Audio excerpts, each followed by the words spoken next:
Hey, what's up? Andrew Kramer here, videocopilot.net, and welcome back to another very exciting tutorial. Today, we're going to be taking a look at our new After Effects plugin, SABER. And I know I say I'm excited, but I actually am excited.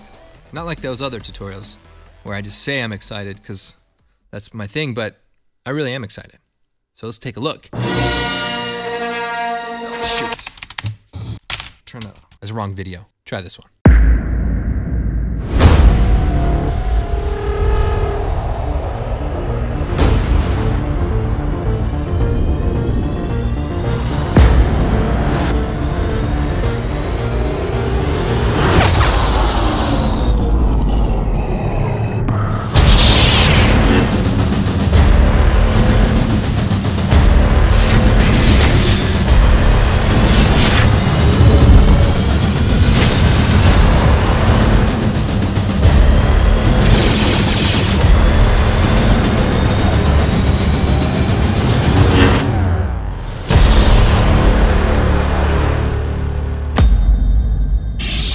So some pretty cool stuff happening here, and you can see some energy effects and some portal effects and of course lightsaber effects. Now some of you know recently I had a chance to work on Star Wars The Force Awakens. I had an amazing time. My team was responsible for the holograms and graphics and titles, but unfortunately I didn't get a chance to work on any lightsabers. And it wasn't a big deal, it was fine at first, but then I became obsessed. The light, the energy, that's all I could think about. Where did it come from? How does it work? Can it lift me from this darkness? Then I thought, we should just make our own plugin. So we did. All right, so you've seen what this plugin can do. Let's go and take a look at how it works. All right, so once you download and install the plugin, you can come inside of After Effects and we're gonna create a new solid. And we'll call this Saber. And we'll come over here to the effects and presets. We're gonna type in Saber. And we just drop this right onto the solid. And here we have our light beam. Now we can move around the control points. And one thing you'll notice is that it has a really nice glow fall off. And if I change the intensity, you can see that it just really looks nice. The other cool thing about this is that we built in our color vibrance technology so that it has some really nice colorization. So you can see the colors really pop. Now we could take a look at a few settings here. We've got the enable glow, we've got the color, intensity. We've also got a nice spread, and the spread and the intensity work well together to create a really wide light fall off. And then we have the glow bias. This is a really important setting. It helps to control the intensity of the glow the more towards the core. So if we turn up the brightness here and we drop the bias, you'll see that it becomes tighter, and if we increase it, it becomes wider. So it's just a really nice way to be able to control how tight you want that glow to be. So all right, so I'll go and reset that. All right, let's go and take a look at the customized core settings. So here you can choose the core type. Now, in this case, we're using a saber, but we can also use masks or even text layers. We have control over the start size. So we could drop that down, and we can even change the offset, which will extend it. And those same controls are available for the end size and the end offset. Another cool setting is the halo intensity and size. This is going to control the intensity of the glow right next to the core. So this is nice to be able to make it look a little bit hotter without having to change the overall brightness of the entire glow system. Now let's go and reset this. That's the basic stuff. Now let's go and take a look at the fun stuff. So what I'm going to do is come up here to the circle mask, and I'm going to create a mask right on my layer. Then I'm going to come over here to the core type and set it to layer mask. Now I can go ahead and hide the mask here so I can see the core a little bit better. Now let's come over here and let's set the size of the end down to 0. And then we're going to animate the start offset. So it just kind of creates a loop. So here we'll just go ahead, keyframe this from 100% down to 0%, right? All right, let's go and customize it. We have a huge list of presets. So we can open this up and we'll pick this one, Patronus. And now let's go and take a look. All right, so now you can see we're really starting to customize it. It's got some nice noise, nice distortion, kind of looks like a hazy smoke. And the cool thing is you can also go and change all of the settings still. So you can really customize each and every preset. But did you notice that the start and end size and also the animation didn't change, just the overall look of the saber? So this way you can try out the different presets without messing up your animation. So we could try out energize. And that's got kind of a cool look. And again, we can totally customize it, change it around, and get completely different looks. Now, let's take this a little bit further. So let's switch this back to the Patronus. That looks nice. And let's set the transfer mode to screen. And let's go to the mask here. I'm going to double click on it. I'm going to actually shrink it down a bit. Now, I'm also going to duplicate my saber layer. So I'm going to choose Edit, Duplicate, and it's already set to screen. And what I'm going to do is go to the mask evolution, and I'm just going to shift it over. So I'm going to shift it over 180 degrees. So now check this out. So now I've got two sabers going. Okay, so that's pretty cool. So what I'll do is I'll take the top copy and let's change this to something else. Let's try this arc reactor. So now we've got two different sabers interacting, and we've created kind of a symphony of different effects. And this is really what makes Saber so powerful, is that it's really easy to layer multiple effects together and create complex, detailed animations. All right, so what makes this so unique is the advanced distortion noise. So if we come down here to the distortion settings, we can see that we have it separated between the glow and the core. Now, this is really important because sometimes you just want to have a noisy glow, and other times you want to actually take the core and make it look a little bit displaced. So let's focus on the glow distortion for just a second. And what I'll do actually is I'll go ahead and click default, which will reset it so we can kind of see exactly what it does. So we have the distortion amount. Let me just crank that up a little bit and start to see a little bit of noise. Next, we have the distortion type. So we have like a fluid looking one, an energy one, and then we have two modes. We have distortion and we have multiply. So distortion is going to be what it's doing now, actually displacing the field of light. And then we also have our multiply, which actually just kind of darkens it down, and you can also invert it. So you kind of have like a smoky look, like a tendril look. Now, next we have our wind speed. So you can see it kind of moves in a certain direction. So you can change this to a negative value, and it'll actually move down. You can change the direction of the wind, also the noise speed. So if we set the noise speed to 0, it just moves without animating. If we add a little bit of animation, it has a little bit of a smokiness to it, so it's kind of cool. Then you have things like the noise bias, which is just kind of like a stylizing effect. You have the noise complexity, which is going to add more detail. So let's see here. You can see like a little bit more detail versus 2 levels, which is going to be a lot softer. So let's go and set this back to the Patronus. And maybe what I'll do is change the color to orange and hit OK.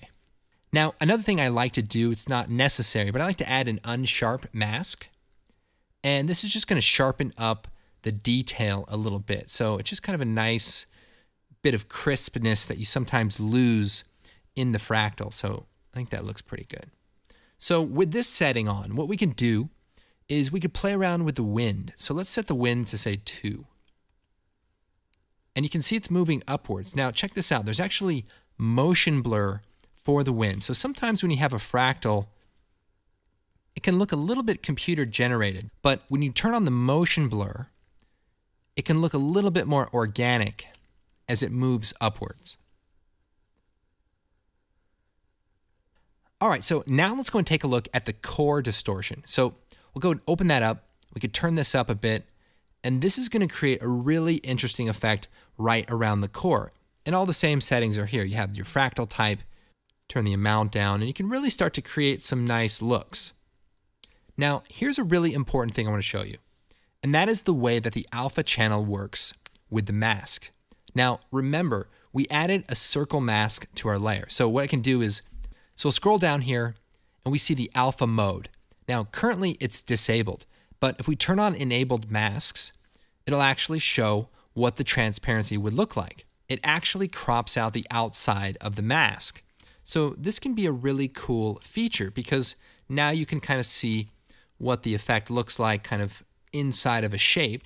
And again, it can be any shape. We can just add additional shapes here, and it's all going to animate. All the masks are fully controlled simultaneously. But what else can we do with this alpha mode? Well, there's another really cool mode called Mask Glow. And what that does is only masks the glow, but leaves the core on the outside. So, since we've displaced our core a little bit, we can actually see it extruding past the glow area. And again, and this really helps to create a more organic effect. So to really see what's possible, what you want to do is play around with the different presets. And you can just see how they look, how they animate, check out the settings, play with the settings. Now, I will warn you that the name of the presets are worse than random. In fact, I think if they were randomly selected, they might be more accurate. And I'll try to publish a list of what all of the effects are and their names. Now, there's something else cool about the distortion when you're using the saber instead of a mask. So let's delete the masks, and we'll set this back to saber. And we'll scroll down, and what we can do is move the saber around. And notice that the distortion and the noise actually follows the saber wherever it goes. I can also turn on the distortion amount, and you can see that also follows it. And actually goes in the direction. So if I were to turn up the wind will go in the direction of the saber. Now, what if I want to turn that off? Well, there's an option called Lock Noise to Saber. So if we turn that off, now we can actually move it around freely as if we're moving it through a smoke-filled room. Maybe I could turn up the intensity and see this a bit.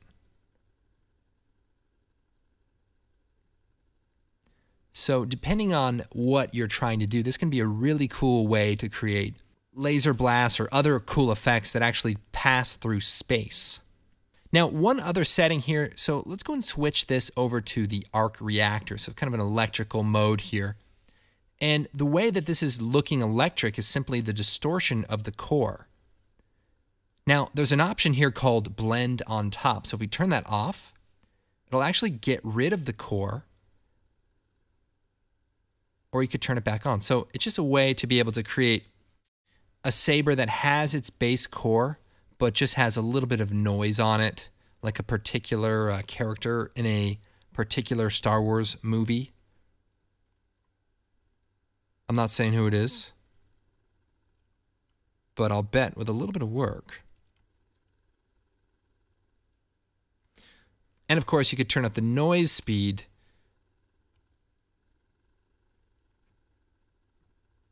All right, so those are some really useful options.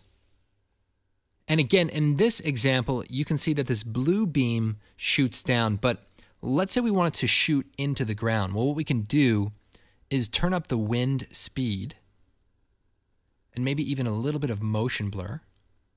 Now, even though the effect is two-dimensional, what you can do is you can duplicate it, Control D, and rotate it just to add a little more dimension and just change the random seed of the distortion. So we could just change the random seed and it looks completely different. So there's always a cool trick to be able to create more dimension with these type of effects. And keep in mind, you can have a different speed for the core and the glow. So you can create a little bit of separation between the two and just add more detail. All right, so here's another interesting example. So I've got a mask that's animated, and what I'll do is I'll come to the core settings and change the end offset to about the middle. And what I can do is then take the effect and hit Edit, Duplicate. And now I have an extra copy. What I'll do is come down here to the Render Settings and change the composite to Add. And now I've combined both of the effects together. Now, instead of them being the same, what I'll do is I'll change the offset back over, turn the size back up, and maybe move the start offset over so that there's a gap in the middle. So we'll turn the start size down to kind of match it. Okay. So what's cool about this is that I can change the color and the settings, and both of the effects will be linked together to the same mask. So, and you can see here I have a couple more stacked up here that are basically doing the same thing. So you could basically create a whole lot of saber rendering on a single mask and on a single layer, so that it's a little bit easier to manage a path.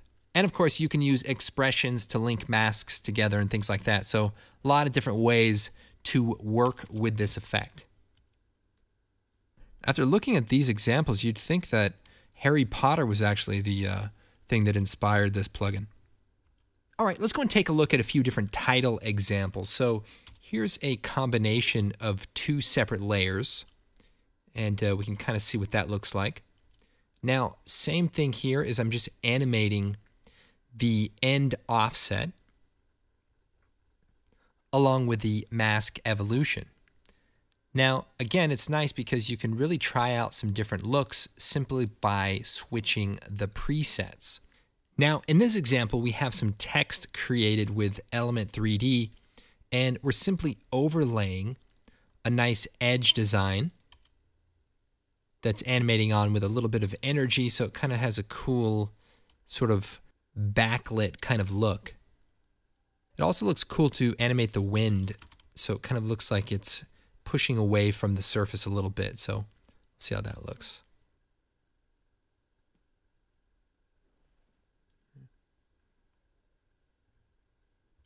So it adds a really nice touch. And the thing that really makes it unique is the realistic light fall off from the glow. So that's going to come from these two settings, the spread and the bias. And by turning the bias down, you can actually create a much hotter outside edge. And it looks more like it's a light source that's falling off. And the spread will help you kind of spread it out, you know, across the entire surface. So cool combination there. All right, now how about creating some kind of neon effect like this? Well, what I have is some outlines into mask form, and I'll go ahead and take the saber effect, drop it onto that layer, and we'll switch the custom core to the layer masks. Perfect. Wait, and we just need to bring the size down maybe to 1.5 and bring the intensity down. I also like to bring the spread and the bias down just a bit. Now there is a nice preset actually called Neon, which does look pretty nice. The thing I like to do actually with my neon effects is go down to the render settings and play around with the post color correction. So you see the brightness value here? Now these color correction settings will actually affect the core. So if we bring the brightness down, it'll actually turn red or pink in this case, and it'll look a little bit more like a neon light. Maybe we'll play around with the start end offset. Let's see.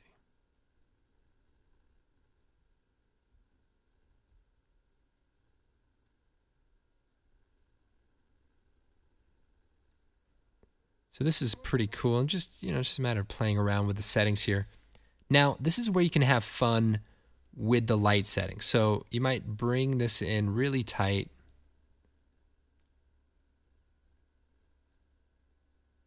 And then come down here to the alpha mode and set it to enable masks. And that'll crop out the edges. Maybe we'll even turn on mask only the glow. And that'll keep our edges intact. Now, here's what it looks like with another copy. I'll go ahead and set this to add and turn on another copy here.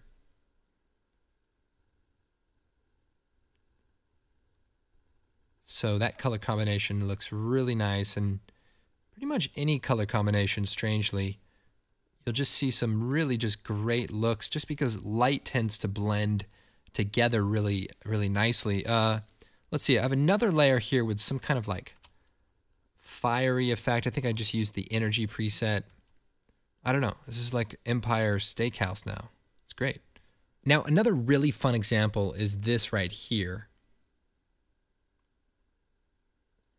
And this represents a really cool concept, and that's because I'm actually using a text layer rather than masks. So check this out. My text layer is right here, and I can actually edit it like a live layer. So I can turn it off, but if I double click on it, I can type in a new thing. I'll turn off my stock footage there.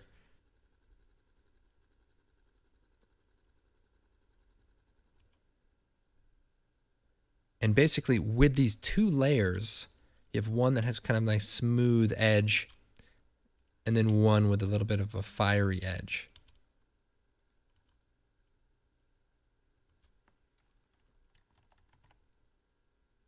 And you could go through, change the font, you know, really customize it quite a bit. And not only that, but you can also change the preset at this point.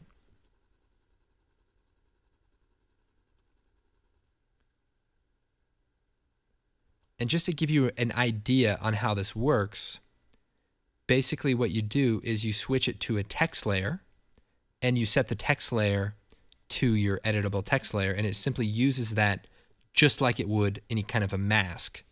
And then again, we have the alpha mode set to mask glow, and that keeps the core on the outside. So if we went into the core distortion,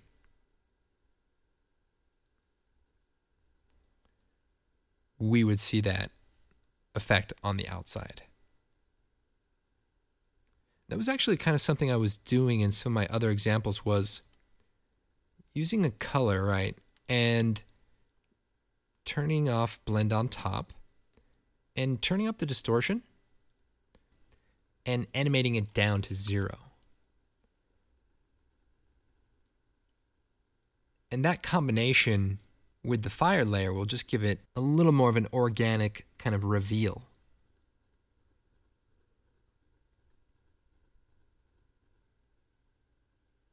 So there you go. I didn't say it was going to look good, I just said it was going to be organic. Now, speaking of organic, one thing that's really important when you're doing effects like this is if you're trying to simulate fire, well, stick some actual fire footage into your comp. Fractal noise fire will never look as realistic as real fire, but it helps sell the illusion. So if we just take a couple of clips of fire, stick them in there, various places,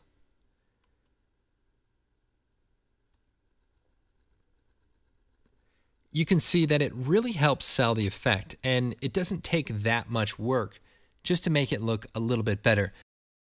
Now, we have a stock footage pack called Action Essentials, and it's got a lot of fire elements and things. You can check that out. Now, speaking of stock footage, one thing I'm tired of seeing are fake-looking sparks. Like, I don't know why people keep using CC Particle World to create sparks, but it's really just not working out. So you guys find some good stock footage of spark elements. There's just a huge difference when you look at real sparks versus something that was created with, you know, CC Particle World. It just doesn't look good. You know, where did this idea come from? Let me see here. Hey, what's up? Andrew Kramer here for You know, all right, never mind. Doesn't matter. Now, another cool setting to check out is the flicker control. So what I'll do is let me just type something a little bit longer. And if I go to the flicker settings, I can turn it up. And I'll solo that. And I'll turn up a lot just so you can see it here in the tutorial. Now, you notice that it flickers all together. But if you turn on mask randomization, it'll actually flicker them independently.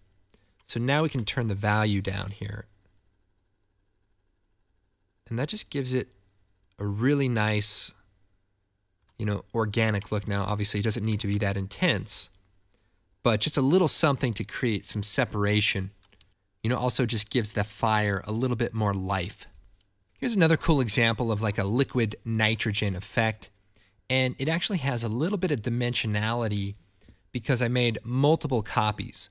So we could take a look at one of the copies here and just kind of a wave motion that kind of moves downward. Now, here's the cool thing about this particular layer is that it doesn't have a core. So if I hit MM, we can see the mask, and that's because the expansion value has been turned down. So combining that with a few other layers, you can create some nice looking results. So check out this layer. You can see I just drew a mask that's kind of like a smiley face because I wanted to create like a runoff of smoke just at the bottom area. And that's just one example of some of the kind of tricks that you can do to sort of design the energy in the way that looks good. Now, not to keep bringing it up, but again, here's another example of using a single smoke element to just give it a little bit more of an organic and natural life, yet still blending in nicely with the core. So just another cool example. Now, another quick tip, in order to create motion blur from masks, you need to use the force motion blur effect. It's not affiliated with Lucasfilm, but it does work pretty well. So we'll just throw it out here. And it'll just give you a few more samples of motion blur. And even though it's a little bit slower, it definitely looks nice and works perfectly with the SABER stack. All right, believe it or not, but a plugin called SABER is actually pretty good at making lightsabers too. So let's take a look at this example here. So here's some footage of Sam running down with his lightsaber, and what we'll do is create a solid, and we'll drop the SABER effect on there, and we'll set the transfer mode to screen, and hit Control-Shift-H. It's a good shortcut to know. Hides all the screen elements. And we'll go ahead and put the start point at the bottom, end point towards the end, and we'll just start animating this thing. So here is the way this works. What you want to do is put the SABER core over the saber in the shot. We'll turn up the size. Now there is a control setting for the roundness, so if you want to fit that just right, and we'll put this about right there. Now we can taper the end size a little bit, and we'll worry about this motion blur in just a sec, right? So that looks pretty good. We'll go ahead, add a keyframe for the core start and end, and then you can use page up and page down to cycle through. Now, here's the best way to do this. As you move forward, move the lightsaber to the forward direction of the saber. So here's the forward side. Let's move this up until it touches. Next frame, same thing. And so forth. Now we can turn off the glow, which will not only speed it up, but make it a little easier to see. We'll keep going here.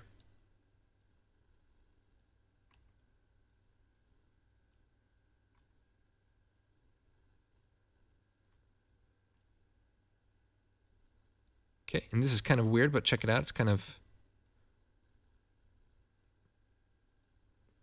But you can see that this motion blur is automatically calculated, and it's specially designed for lightsabers. So you've got to do a little bit of hand animation, but it's a lot faster than having to do a crazy amount of roto. Now check this out. See, I didn't quite get it here. So let me go back here and I'll extend it out here so that it makes sure to follow through and have enough of the lightsaber. There we go.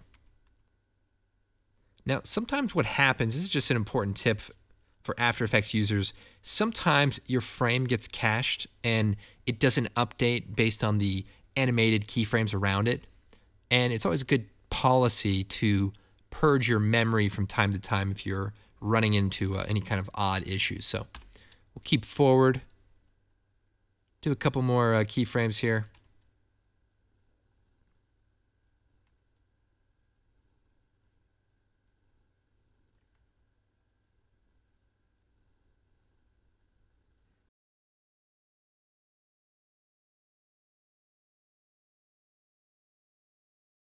We'll take a look at this.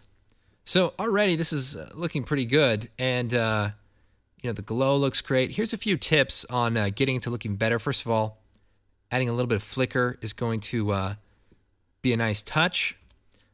Coming down here to the post color correction, saturation will help depending on the background and the compositing. Now, here is the cool thing, is the motion blur. Check this out. So the motion blur amount is set to 1. So 0.5 would be 180 degree shutter. So that's kind of your standard camera, and that actually matches pretty well. But since it's a lightsaber, you want to have some of that extra kind of waviness. It just kind of makes it look cool. This thing is glowing out of control here. Hold on a second. All right.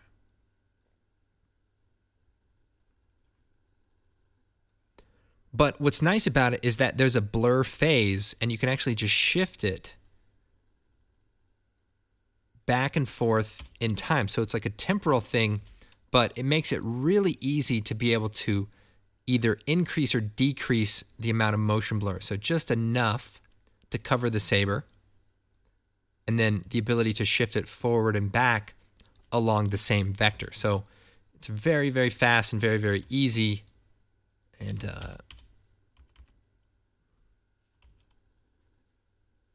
hopefully that will save you a lot of time.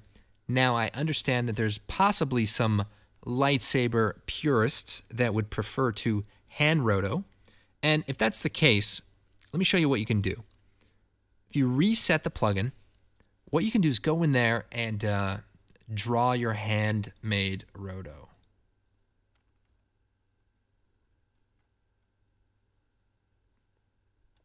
Okay, hit M, go to your mask, go forward, and, knock yourself out. Okay. And what you can do then is go to the core, set it to layer mask. Now you can see that it's hollow. It's actually got a hole in it. But then go down to the composite settings and switch it to add. And as long as your layer is white, it'll actually just create a white core. And we could bring the size of the core down just so that it stays close to your roto. And all the glow settings and all the nice control and the flickering and everything will all work. And you have your custom control over your shape. So it's win-win. Now, there's another really cool feature, and this is one of the first features that we designed, and that is the ability to occlude the core if, say, there was a person in front of you. And let's go to our saber layer, and let's mask out this stormtrooper guy so that the lightsaber is on the other side of him. So we'll take the pen tool, and we'll just draw a shape here. Not a very good one, but good enough. Okay, so we've added our mask, and I want to go ahead, hit M, and change the mask to subtract. Now, let's come over here to the alpha settings, and we'll set this to enable masks.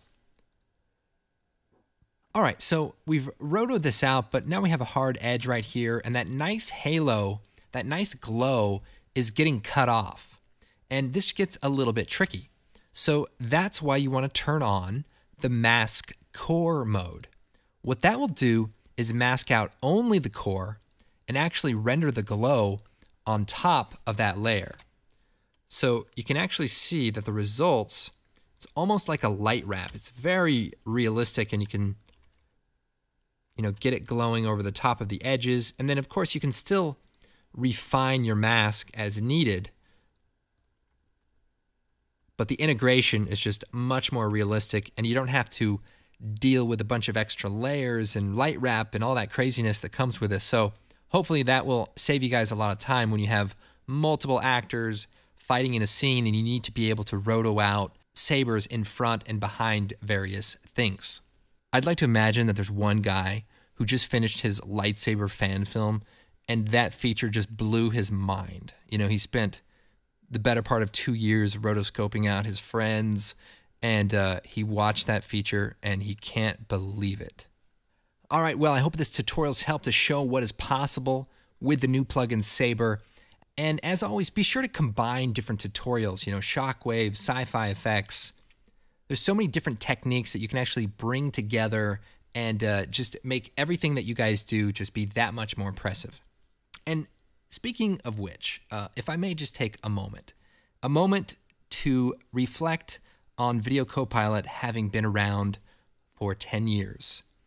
And I was extremely busy last year on Star Wars, and I didn't get a chance to formally thank everybody who has been part of this incredible community. And I look back at all of the different tutorials, and it's amazing to still be doing this and frankly being able to love doing it every single day. I remember making each one of these tutorials. I remember just the genuine encouragement and appreciation. And I'm just truly thankful to every one of you guys. I appreciate the opportunity to be able to do what I do. And certainly the lightsaber tutorial was one of the tutorials that started it all. So it's kind of just interesting to circle back. And again, I can't thank you guys enough. I look forward to all the cool things that we're going to do in the future. So thank you guys again. I am Andrew Kramer, videocopilot.net, and we will see you next time.